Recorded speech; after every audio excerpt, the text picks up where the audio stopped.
Ziyawaphika.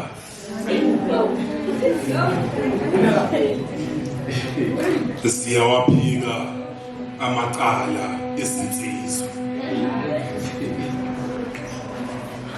Ziyawaphika amacala izinsizwa. Enkanyeni zixazulwe imbala yabafazi abazinikela ocansini.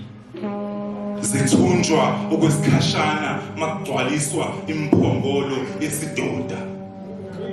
Zihlisa masinyane imncedo sekuyisikhathi sendumiso. Eziguluzayo zihudulwa ngamaketango, zihliswa ngendluzule amabhulukwe. Zijuliswa ngemifanekiso yonina bengembethe.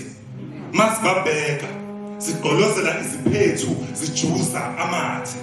Kepha ziyaliwe ukuba zingabathinti. Zinqanyulwe izandla zaphendulwa izimbali. Ilona thuluzi lokusebenza leli bantwana basesandleni. Zizolala nomoya uyise bokhabiyoni. Inesikhwele inkosazana yenkanuko iyibandla lamadoda ezodumisa emathangeni kaSakabhase. Unina wabakhanukayo umathanga kawavaleki, umgovuzi ozinwele ezimhlophe. Imkhathi mbili, omunye uyenezela emphongolweni, omunye uyakhala uyabuza. Ngenani lembewu eyaphelela ezitankokweni ezandleni. Kunobufakazi besidumbu sabantwana besemhloshana, ukwanda kwamahlandla beguliza ezandleni. Ukuqina kwezinyawo, imisipha isize yalugongo, ukhalo olututumbayo sekuze koma, sekuphuma amanzi. Zinduku zikaMose ziphenduke izinyoka, ziphelele ngumsoco, ziboshwe etilongweni kungaphumeki, ligadwe olijiyoni. Izinsizwa ziyakhonjiswa izidumbu ezingenamakhanda, abazingena ngomoya bayaziphika enyameni.